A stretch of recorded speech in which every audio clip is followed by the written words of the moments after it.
Bonjour.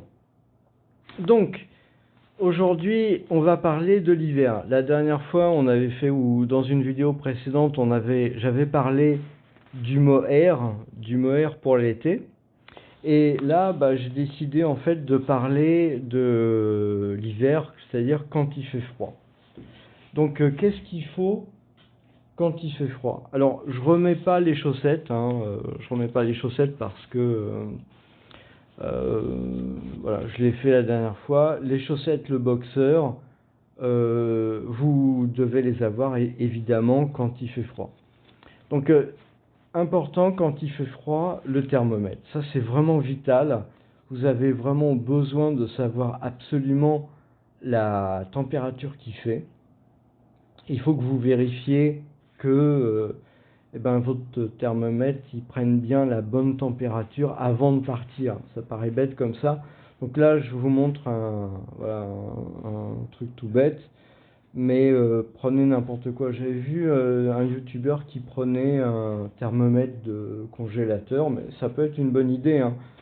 L'important, il faut absolument que vous mesuriez la température de manière à bien voir si ça devient critique. C'est-à-dire que quand vous tombez dans les températures en dessous de 10 degrés, il faut vraiment savoir pouvoir avoir une alerte. Parce qu'à un moment donné, peut-être vous pouvez ne pas vous apercevoir que vous prenez froid ou que vous vous refroidissez. Et à ce moment-là, ça peut devenir critique. C'est nécessaire évidemment de connaître la météo, etc. Voilà. Donc le thermomètre. Un autre élément, bon, je vais partir de l'intérieur en fait, puisque on a fait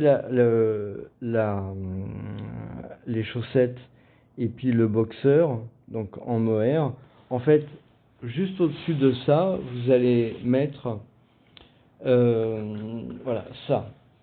Alors ça c'est aussi très important quand vous êtes dans le froid. C'est un, comment ça s'appelle? J'ai pas les termes. Comment ça s'appelle? Ça c'est un pantalon. C'est pas un pantalon. Oh, je suis vraiment pas un professionnel du truc. Voilà, ça se met directement sur les jambes. Hein. Voilà, ça se met sur les jambes en fait. C'est un truc voilà comme ça. Et puis alors donc là, alors je suis désolé, hein, je fais de la pub, mais en plus c'est Made in China. Au secours.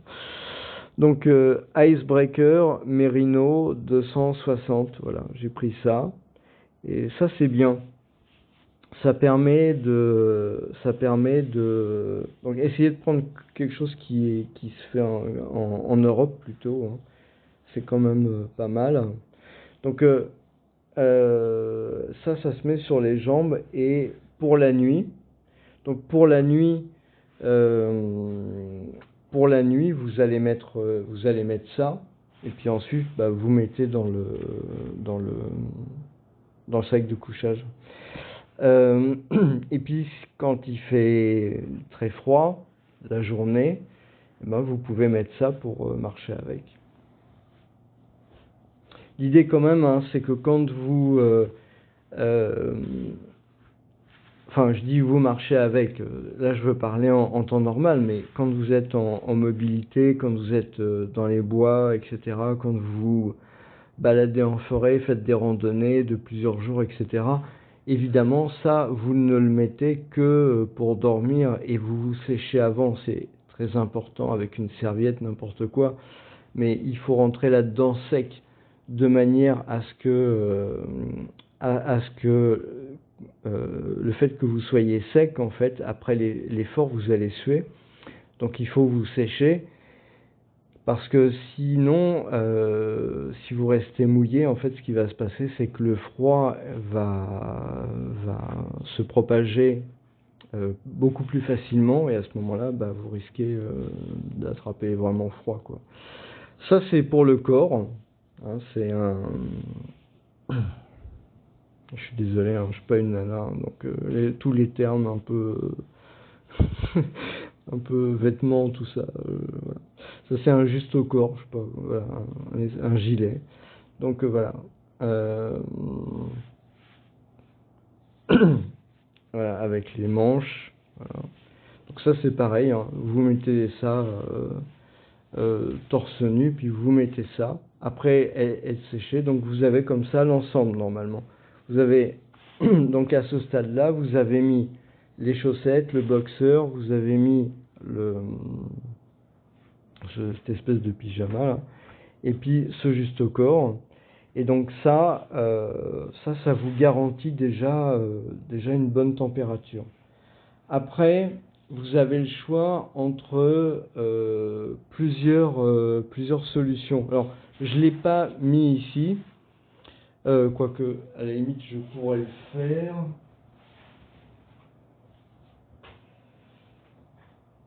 Oui, parce que c'est des trucs dont je me sers vraiment en fait. C'est-à-dire que là, ce que je fais, c'est vraiment des retours d'expérience, hein. Il n'y a pas lien d'affiliation, il n'y a pas de publicité ni de quoi que ce soit. Donc ça, c'est une polaire Matmut, je crois. C'est génial. Franchement, c'est vraiment génial. Ça me fait des années. C'est solide. C'est incroyable à quel point c'est solide d'ailleurs. Là, je dois avouer que j'apprécie vraiment beaucoup, quoi. C'est vraiment de la bonne qualité. C'est vraiment bien. Donc voilà. Donc ce qu'il faut mettre, en fait, c'est ça. Vous mettez la polaire. Et puis, si vraiment il fait très froid, vous rajoutez une doudoune. Donc l'avantage de cette doudoune, c'est que elle est ultra légère. Donc j'en ai pris une ultra légère en fait, hein, vous voyez. Donc c'est vraiment le genre de truc, voilà. Ça marche comme ça. Vous pouvez la replier pour en faire un petit truc comme ça, voilà. Voilà. Voilà. Et ça tient dans la main. Non, peut-être pas, mais ça, voilà. Voilà. Comme ça, vous voyez, vous en faites un petit truc. Vous mettez ça ensemble, bien au sec, ça aussi, voilà. Et donc, avec ça, vous pouvez, dans un sac de couchage, vous pouvez vraiment passer des nuits, bon, je ne vais pas vous donner des nombres de degrés. Alors, le sac de couchage, plus un tapis de sol, évidemment. Donc là, vous pouvez vraiment passer des nuits dans un environnement relativement froid quand même. Donc c'est intéressant. Il y a deux accessoires, à mon avis, qui sont indispensables. Il y a le bonnet, hein, pour éviter la déperdition de chaleur sur la tête, et aussi un bof, voilà, un bof qui se met autour du cou. Donc ça permet vraiment d'être bien protégé. Et puis si vous vous en servez pas pour dormir, vous pouvez prendre certains éléments dans la journée pour pouvoir vous déplacer avec ou faire vos différentes activités par exemple. Voilà, je vous remercie puis je vous souhaite une bonne journée.